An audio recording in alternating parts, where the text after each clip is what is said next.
Ito ang Pilipinas. Maayos, masistema.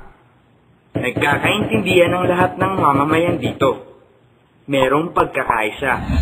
At dahil Maynila ang sentro ng pangkalakalan, Tagalog ang pambansang wika nito. 你叫什么名字？我叫吴美英。你住在哪里？我住在菲律宾。谢谢大家。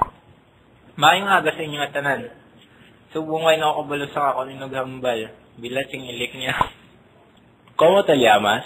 Me llamo Agustín Francisco Valencia Carlos. ¿Y tú? Kopya lang. Parang ballpen. Ito ang Pilipinas. Ito ang Amerika. Nasaan yung papel? Dito. Tama na. Klase, silensyo. Por favor. Okay, klase. Ating tatalakayin ngayong araw ang kasaysayan ng wikang pambansa. Okay, Ginoong Esteliores, basahin mo nga. Noong 1876, ayon sa saligang batas ng Biak na Bato, ang wikang Tagalog ang magiging opisyal na wika ng Pilipinas. Mahusay. Ikaw, Fernie. Sa Ligang Batas ng 1935, ang Kongreso ay gagawa ng mga hakbang tungo sa pagpapaunlad at pagpapatibay ng isang wikang pambansa na batay sa isa sa mga umiiral na katutubong wika. Hanggang hindi nagtatadhana ng iba ang batas, ang Ingles at Kastila ay patuloy na ang gagamiting mga wikang opisyal. Mahusay. Saan si Tanya? Ma'am here. Disyembre 1937, ipinoklama ng Pangulong Quezon na ang wikang Tagalog ang magiging batayan ng wikang pambansa. Magkakabisa ang proklamasyong ito 2 taon matapos itong mapagtibay. Magaling. Jera? Noong 1940, ipinagputos ang pagtuturo ng wikang pambansa sa lahat ng pampubliko at pribadong paaralan sa buong bansa. Ang galing-galing naman ni Jera. Pwede nang mag-artista. O, Marizen. Simula Hunyo 4, 1946. Ay ma! Simula ika-4 na Hunyo, 1946, nagkabisa ang Batas Commonwealth bilang 570 na nagproklama na ang wikang pambansa na tatawaging wikang pambansang Pilipino ay isa ng wikang opisyal. Magaling. Mo? Yes, ma'am. Mag-rap ka nga. Sige po. Ready na po kayo?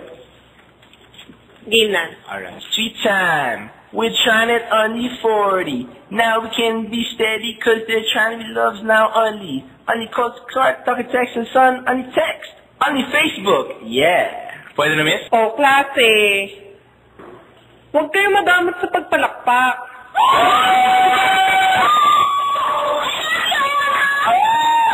O, Philip, ikaw naman. Noong 1959, ibinaba ng Kalihim Jose B.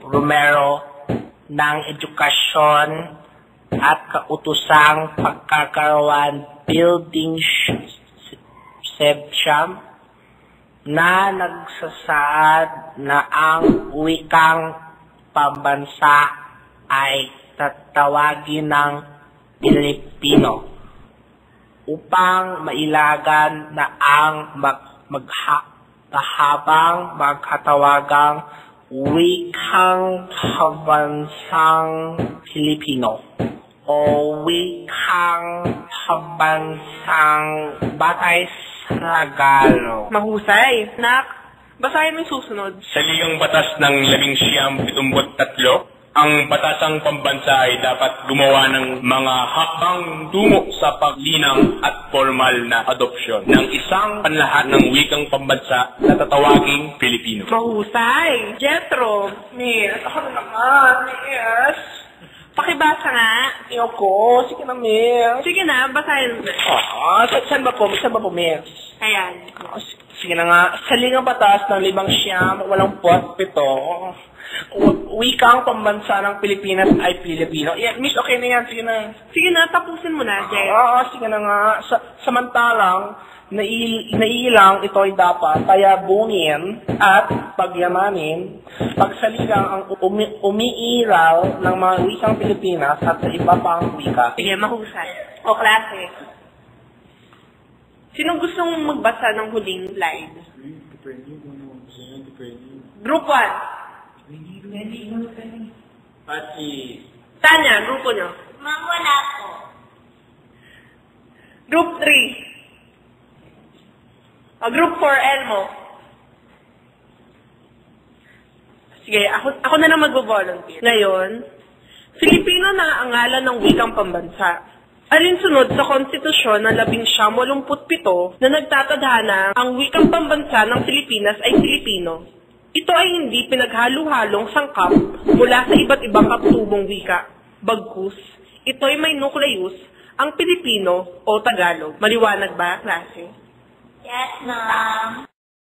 Ano nga? Wikang Pilipino ang pinapalabas ng komunikasyon sa wikang Pilipino ang 2001 episode ng Orthographiyang Pilipino at pagkabesan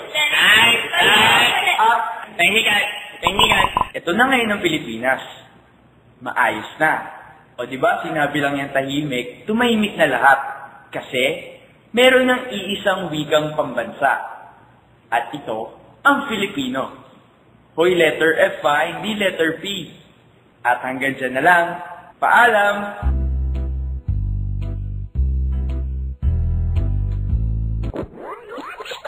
Miss B, Pilipino ka ba? Bakit? Wala, nagtatanong lang.